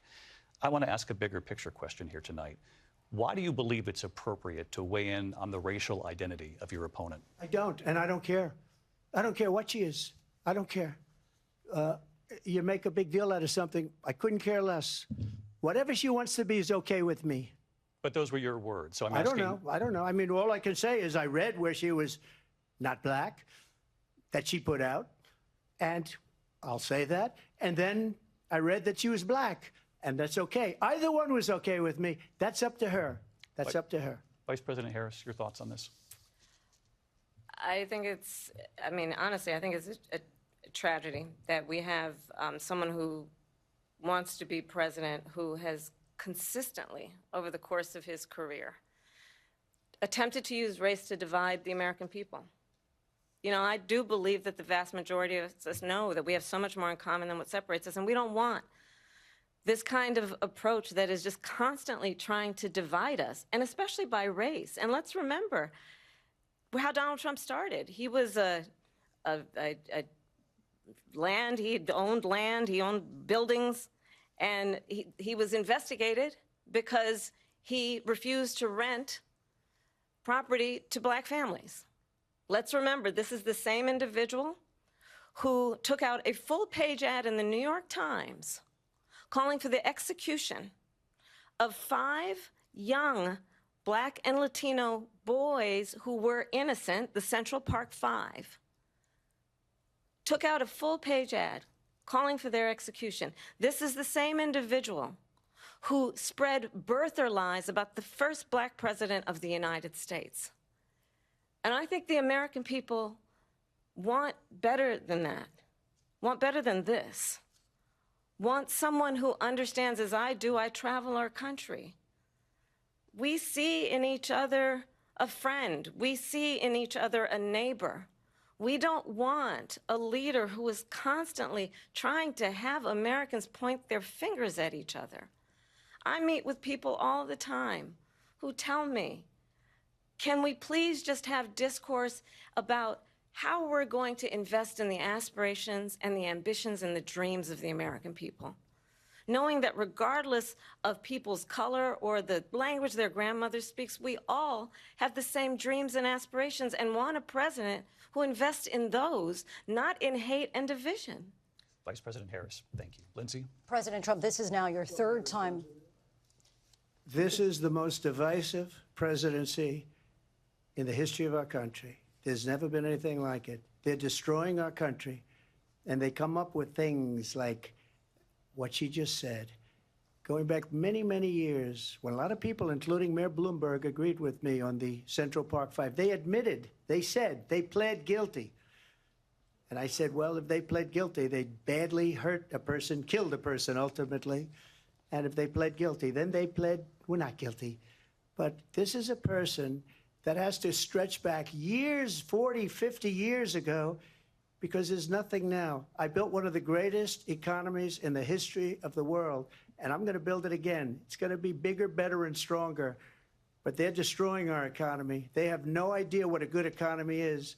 Their oil policies, every single policy. And remember this, she is Biden. You know, she's trying to get away from Biden. I don't know the gentleman, she says. She is Biden. The worst inflation we've ever had, a horrible economy because inflation has made it so bad, and she can't get away with that. Thank you. Your time is up, Lindsay. I want to respond to that, though. I want to just respond briefly. Clearly, I am not Joe Biden, and I am certainly not Donald Trump. And what I do offer is a new generation of leadership for our country, one who believes in what is possible, one who brings a sense of optimism about what we can do instead of always disparaging the American people. I believe in what we can do to strengthen our small businesses, which is why I have a plan. Let's talk about our plans and let's compare the plans. I have a plan to give startup businesses $50,000 tax deduction, to pursue their ambitions, their innovation, their ideas, their hard work. I have a plan, $6,000 for young families for the first year of your child's life, to help you in that most critical stage of your child's development. I have a plan that is about allowing people to be able to pursue what has been fleeting in terms of the American dream by offering a help with down payment of $25,000 down payment assistance for first-time home buyers. That's the kind of conversation, I believe, David, that people really want tonight, as opposed to a conversation that is constantly about belittling and name-calling. Let's turn the page Vice President and move Harris, forward. thank you. Let's turn to policy. President Let's Trump, turn back we to have policy. to move on. President Trump. Let's turn to policy, please. She has a plan to defund the police. She has a plan to confiscate everybody's gun. President Trump, she we has do a have to plan move to on to not other allow issues. fracking in Pennsylvania or anywhere else. Okay. Thank you, That's Mr. what her President. plan is until just recently. I just need Lindsay, to go ahead. respond President because Trump, the President former Trump. president has said No, I'm something sorry. twice that I need to No, respond to. I'm sorry. We're I just going need to move respond on, Vice one President time Harris. to what he has President said Trump, this multiple is times. now your Yes. third time running for president. You have long vowed to repeal and replace the Affordable Care Act, also known as Obamacare. You have failed to accomplish that. You now say you're going to keep Obamacare, quote, unless we can do something much better. Correct. Last month, you said, quote, we're working on it. So tonight, 9 years after you first started running, do you have a plan, and can you tell us what it is? Obamacare was lousy health care, always was. It's not very good today. And what I said, that if we come up with something, and we are working on things, we're going to do it and we're going to replace it. But remember this, I inherited Obamacare because Democrats wouldn't change it. They wouldn't vote for it. They were unanimous. They wouldn't vote to change it. If they would have done that, we would have had a much better plan than Obamacare. But the Democrats came up. They wouldn't vote for it. I had a choice to make when I was president. Do I save it and make it as good as it can be, never going to be great, or do I let it rot? And I felt I had an obligation, even though politically it would have been good to just let it rot and let it go away. I decided, and I told my people, the top people, and they're very good people. I have a lot of good people in that administration. We read about the bad ones. We had some real bad ones, too, and so do they. They have really bad ones. The difference is they don't get rid of them. But let me just explain. I had a choice to make. Do I save it and make it as good as it can be, or do I let it rot? And I saved it. I did the right thing. But it's still never going to be great, and it's too expensive for people. And what we will do is we're looking at different plans. If we can come up with a plan that's going to cost our people, our population, less money and be better health care than Obamacare, then I would absolutely do it. But until then, I'd run it as good as it can be run. So just a yes or no, you still do not have a plan? I have concepts of a plan. I'm not president right now. But if we come up with something, I would only change it if we come up with something that's better and less expensive. And there are concepts and options we have to do that. And you'll be hearing about it in the not-too-distant future. Vice President Harris, in 2017, you supported Bernie Sanders' proposal to do away with private insurance and create a government-run health care system. 2 years later, you proposed a plan that included a private insurance option. What is your plan today? Well, first of all, I absolutely support, and over the last 4 years as vice president, private health care options. But what we need to do is maintain and grow the Affordable Care Act. But I'll get to that, Lindsay. I just need to respond to a previous point that the former president has made. I've made very clear my position on fracking. And then this business about taking everyone's guns away. Tim Walz and I are both gun owners. We're not taking anybody's guns away. So stop with the continuous lying about this stuff. As it relates to the Affordable Care Act, understand, just look at the history to know where people stand. When Donald Trump was president, 60 times he tried to get rid of the Affordable Care Act. 60 times. I was a senator at the time when I will never forget the early morning hours when it was up for a vote in the United States Senate.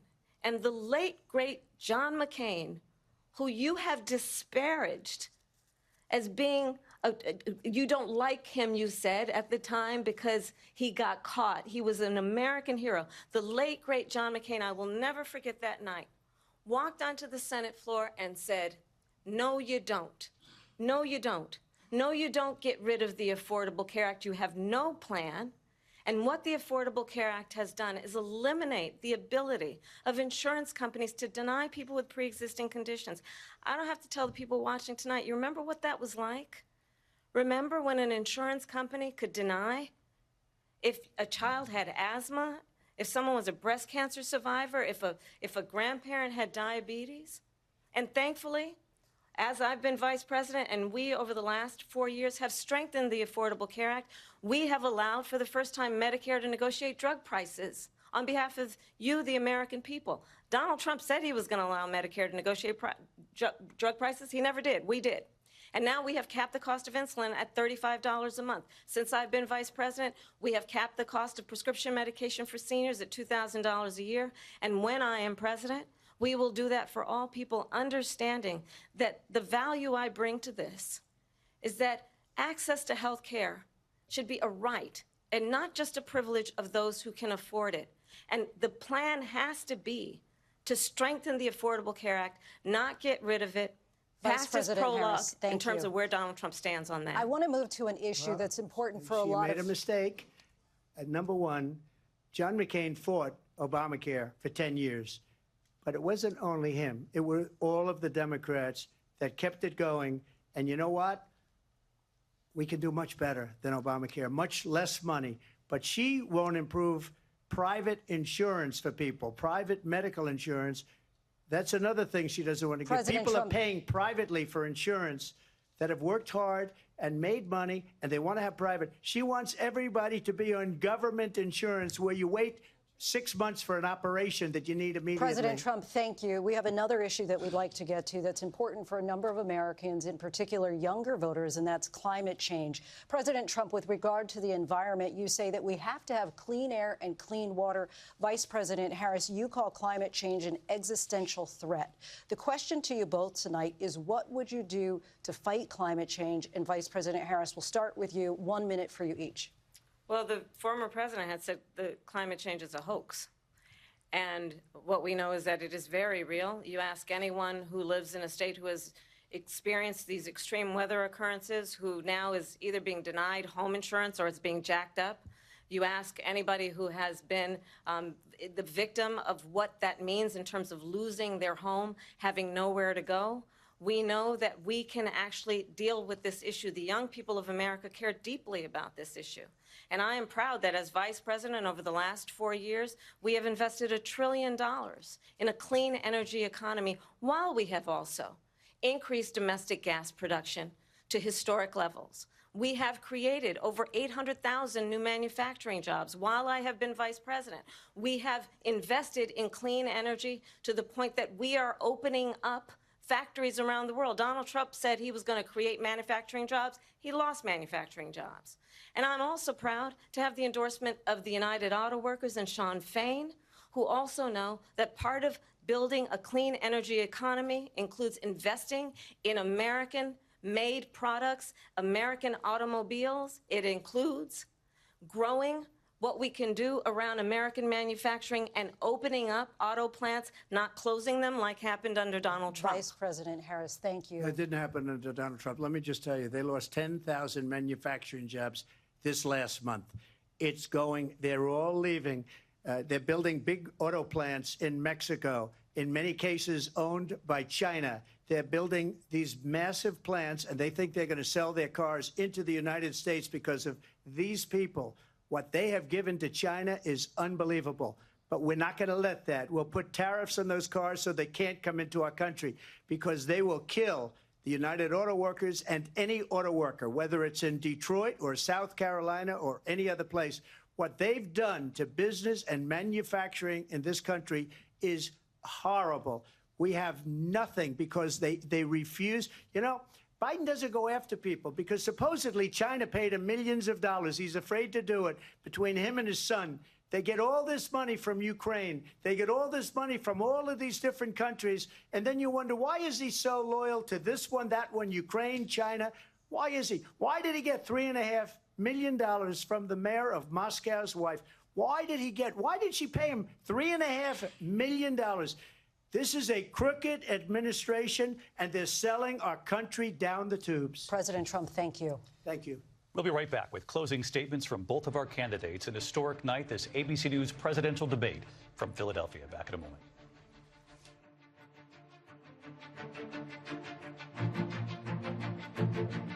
The ABC News presidential debate will continue after this. National Constitution Center in Philadelphia, Pennsylvania. Here again, David Muir and Lindsay Davis. Welcome back tonight. The time has come for closing statements, and Vice President Harris, we begin with you. So I think you've heard tonight two very different visions for our country. One that is focused on the future, and the other that is focused on the past, and an attempt to take us backward. But we're not going back. And I do believe that the American people know we all have so much more in common than what separates us. And we can chart a new way forward. And a vision of that includes having a plan, understanding the aspirations, the dreams, the hopes, the ambition of the American people, which is why I intend to create an opportunity economy, investing in small businesses, in new families, in what we can do around protecting seniors, what we can do that is about giving hardworking folks a break and bringing down the cost of living. I believe in what we can do together that is about sustaining America's standing in the world and ensuring that we have the respect that we so rightly deserve, including respecting our military and ensuring we have the most lethal fighting force in the world. I will be a president that will protect our fundamental rights and freedoms, including the right of a woman to make decisions about her own body and not have her government tell her what to do. I'll tell you, I started my career as a prosecutor. I was a DA, I was an attorney general, a United States senator, and now vice president. I've only had one client, the people. And I'll tell you, as a prosecutor, I never asked a victim or a witness, are you a Republican or a Democrat? The only thing I ever asked them, are you okay? And that's the kind of president we need right now. Someone who cares about you and is not putting themselves first. I intend to be a president for all Americans and focus on what we can do over the next 10 and 20 years to build back up our country by investing right now in you, the American people. Vice President Harris, thank you. President Trump? So she just started by saying she's going to do this, she's going to do that, she's going to do all these wonderful things. Why hasn't she done it?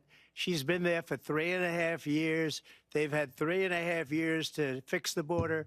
They've had 3.5 years to create jobs and all the things we talked about. Why hasn't she done it? She should leave right now, go down to that beautiful White House, go to the Capitol, get everyone together and do the things you want to do, but you haven't done it, and you won't do it because you believe in things that the American people don't believe in. You believe in things like we're not going to frack, we're not going to take fossil fuel, we're not going to do things that are going to make this country strong, whether you like it or not. Germany tried that, and within 1 year, they were back to building normal energy plants. We're not ready for it. We can't sacrifice our country for the sake of bad vision. But I just ask one simple question. Why didn't she do it? We're a failing nation. We're a nation that's in serious decline. We're being laughed at all over the world. All over the world, they're laughed. I know the leaders very well. They're coming to see me. They call me. We're laughed at all over the world. They don't understand what happened to us as a nation. We're not a leader. We don't have any idea what's going on. We have wars going on in the Middle East. We have wars going on with Russia and Ukraine. We're going to end up in a third world war, and it'll be a war like no other because of nuclear weapons, the power of weaponry. I rebuilt our entire military. She gave a lot of it away to the Taliban. She gave it to Afghanistan. What these people have done to our country, and maybe toughest of all, is allowing millions of people to come into our country. Many of them are criminals, and they're destroying our country. The worst president, the worst vice president in the history of our country. President Trump, thank you. And that is our ABC News presidential debate from here in Philadelphia at the National Constitution Center. I'm Lindsay Davis. And I'm David Muir. Thank you for watching here in the U.S. and all over the world, and from all of us here at ABC News. Good night.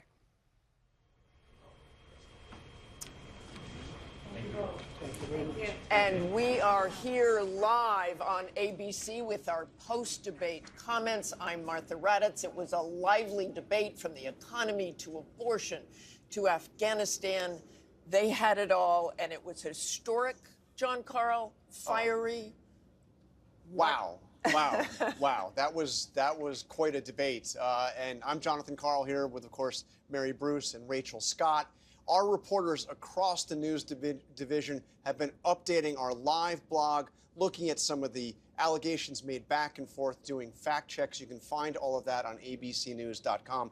But I would like to replay the moment at the very start of this debate because it was quite a moment. The handshake. And if Kamala you look, Harris. Let's have a good debate. Thank you. I mean, Welcome quite a to you moment, both. first of all, because we hadn't seen a handshake. We haven't seen a handshake in a long time. And she initiated that one. And Yeah, she I mean, did. not only did she Immediately. initiate it, she walked over to him and sought him out, put the hands out, and also made the first words. And probably had a plan if he hadn't put his hand out either. Interesting. So Martha, bottom line, what did you think? I think clearly what Kamala Harris wanted to do was be the candidate of hope, the candidate of the future. Donald Trump seemed angry within 4 minutes. I think we saw him going from very serious at the beginning, never really seemed to look at her, to just angry. I mean, really yelling at some points, trying to make his points. I don't think we heard a lot of policy and plans on either side of that, despite those questions over and over again. But what you had was that optic. You had Kamala Harris looking over, baiting him again and again and again. The microphones were muted when they weren't speaking, but many times she didn't need a microphone. You watch Donald Trump get mad, scowl through things.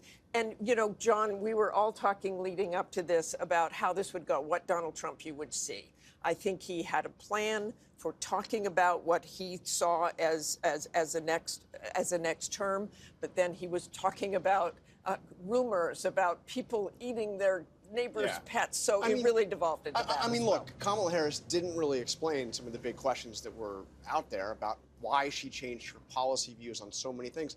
Part of the reason is Donald Trump really was not effective in bringing the debate to her. I agree with you. I think that he looked not just angry, but also rattled. And in contrast, Harris, who, again, much of the world doesn't know, Harris looked like she belonged on the stage, looked like she is somebody that could serve as president.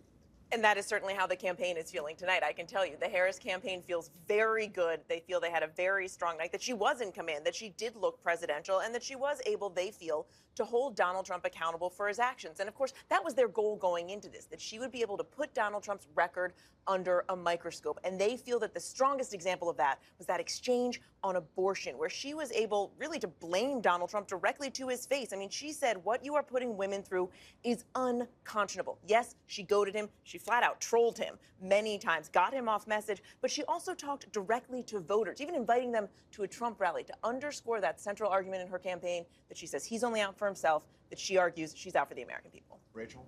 Yeah, well, look, the Trump campaign is going to be seizing on the fact that Vice President Kamala Harris did not do a great job today really explaining her policy shifts, right? And that is what they have been seizing on. They're really trying to define her for voters when voters have a lot of questions about her policy positions.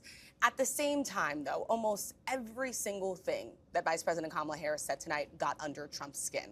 And that is exactly what his allies and his advisors did not want to see. I can tell you, I do not think that part of Donald Trump's debate prep was people eating dogs in Springfield or comparing rally sizes. They wanted him to stay focused on the issues, especially the ones that he has an edge on Harris, economy and immigration. I mean, you want to get under Donald Trump's skin, you question the people at his rallies. And that was something else. Martha, you have? I have with us right now Governor Tim Walz, of course, the Democratic vice presidential candidate.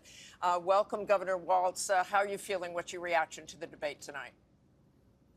Martha, I'm feeling great because what I knew, and I think so many knew, and now many Americans know, is you saw a president for all America in Kamala Harris. You saw the confidence, you saw the vision, you saw the poise, and you saw the compassion for people, understanding she spoke about an economy that moves us forward, moves all of us forward, lets everybody be a part of it. And she continued to lay that out, whether it's reproductive freedom or how we start small businesses or making home ownership easier. And on the other side, you saw a nearly 80-year-old Donald Trump, angry, unhinged, and as you've been discussing, talking about things that are deeply concerning because they make no impact on the American public. He shouldn't be anywhere near the White House. And I have to tell you, if it weren't so dangerous, it reminds you of an old man yelling at the clouds. That was his thing. Get off my yard. That's what he did. Contrast that with the poison of Harris laying out the conclusion for everything that matters. So I think the whole country can see what happened tonight. We'll keep pushing forward. That's the way that the country wants to see our politics be. She laid it out clearly. Donald Trump brought nothing tonight. Anger, resentment. Governor Walz, I do want to ask you, she did not answer questions on abortion restrictions. She never really answered that question. Can you clear that up, where the Harris-Walz ticket stands on that? Certainly, and you couldn't get any different than this. The reinstitution of Roe versus Wade, what was the law of the land for 52 years. You saw this in there, and him pushing back to the states, she's exactly right. It's people like Amanda in Texas, which everybody saw on the stage in Chicago, nearly bleeding out, having sepsis twice because she can't get the care. She's been absolutely clear on this. Everything Donald Trump said, that is untrue. The clarity of this is Roe. When you have Roe, you have the protections in place where women make their own decisions with their health care providers, not Donald Trump. Okay, thanks so very much for joining us, Governor Walz. John? And we have the other side of the ticket. We have Senator J.D. Vance, Donald Trump's running mate, joining us now. Senator Vance, thank you for joining us. Thanks, John. I appreciate it. So I want to get to one part in the debate where you came up. Donald Trump was asked if he would veto a national abortion ban. He didn't answer the question, suggested, I guess, that he wouldn't. And then it was pointed out that you, in fact, said not that long ago that he would veto a national abortion ban. Can you explain the mix-up here? Well, I think the president's been very clear that he doesn't want a national abortion ban. I think in some ways he finds the question a little bit ridiculous, because why are we asking him about legislation that's never going to actually happen, and why he would veto it or not veto it when he says very explicitly that he doesn't support a national abortion ban and he wants these policies to be made by the states. But I think there's a deeper and more important issue here in this debate, which is that you had Kamala Harris effectively echoing platitude after platitude after platitude. The American people can't pay their grocery bills on platitudes. They can't put their kids in a house on platitudes. And Kamala Harris had a lot to say, but very little actual substance behind it for how she's going to lower grocery prices, secure the border, and make housing more affordable in this country. She's been the vice president for 3.5 years. She can't run on her record, and she apparently can't run on much of her plans either, because it's just a lot of slogans and not a whole lot of substance.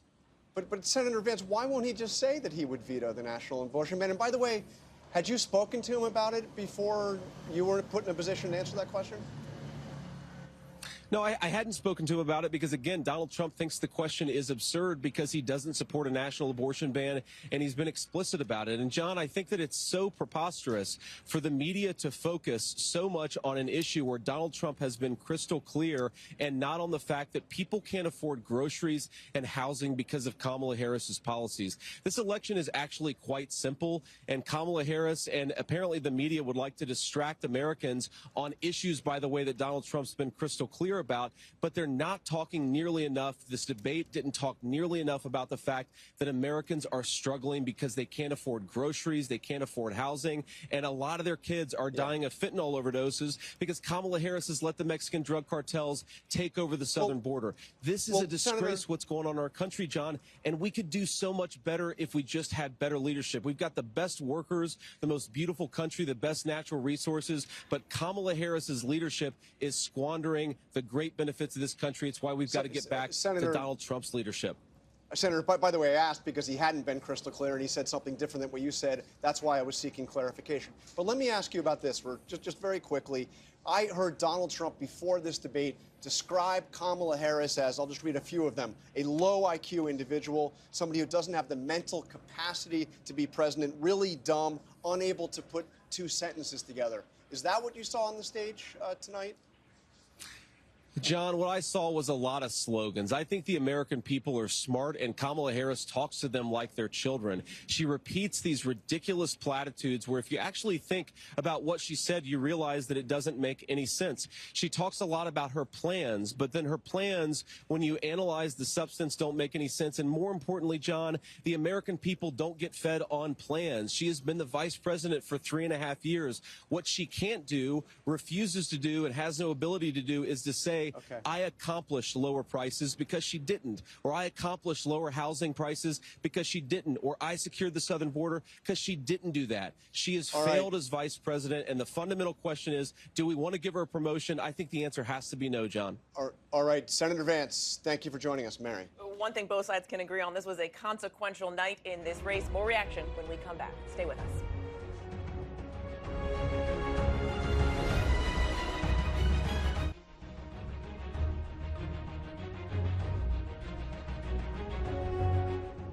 We're back now here at the National Constitution Center in Philadelphia and with Chris Christie. So, Governor Christie, you heard the debate, remarkable debate. Bottom line, what'd you think?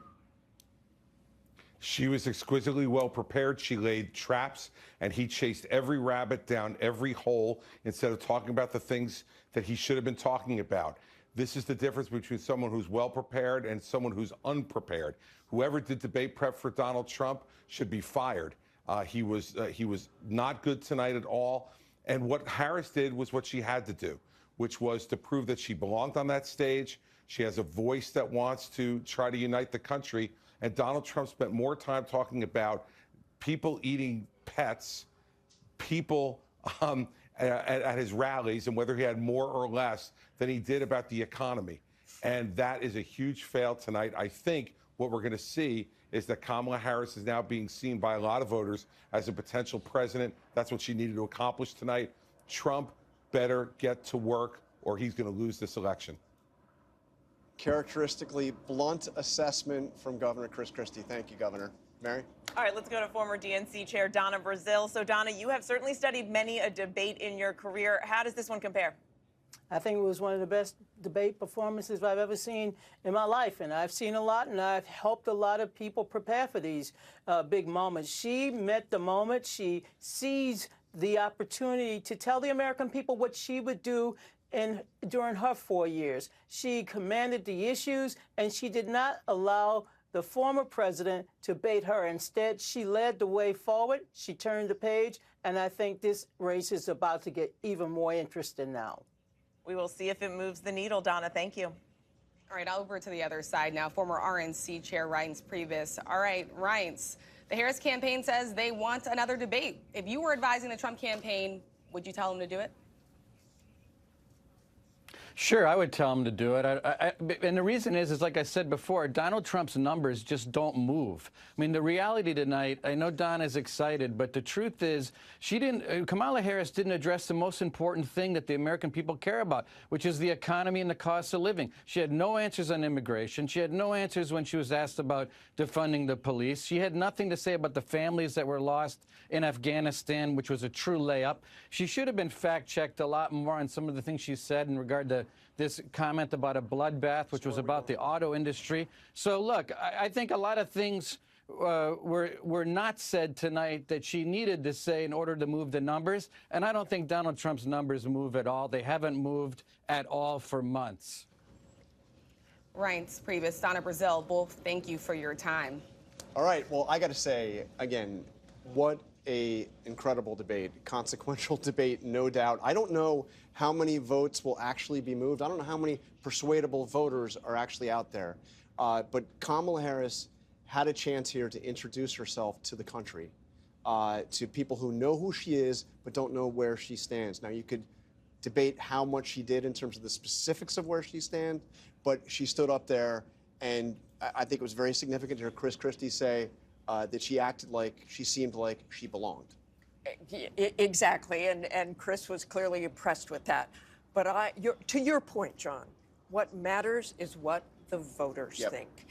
Kamala Harris was hurling things against Donald Trump, and he's been convicted, and January 6th, and everything else she could throw at him. But in the end, right now, he is tied with Kamala Harris. Does this change anything? We've all seen debates where people are very proud of what they did. Hillary Clinton thought she won that debate, many debates in 2016, and she didn't win. So you have to be very careful, and it's very important to see what the voters think. And look, the Harris campaign certainly thinks that they were, they put him on the defensive. They are going to keep getting out and making this message. She's going to be out there in those critical battlegrounds again later this week. They're so optimistic. They want that second debate. As Rachel said, the message from the campaign tonight, Vice President Harris is ready for a second debate. They're looking for one in October. They say, is Donald Trump, ? One last goading of him to end the night. Wow, that is something else. I did not predict that at the beginning, Rachel. Bottom line, voters out there want a change. That's what the polls say. And both of these candidates really trying to present themselves as the agent of change. We will have to see in the polls who did the most effective job of doing that tonight. We will see. All right, that is it for us here in Philadelphia. A night to remember for sure. Our race for the White House post-debate coverage continues on ABC News Live, Disney+, Hulu, and anywhere else you stream live news. And your local news is next.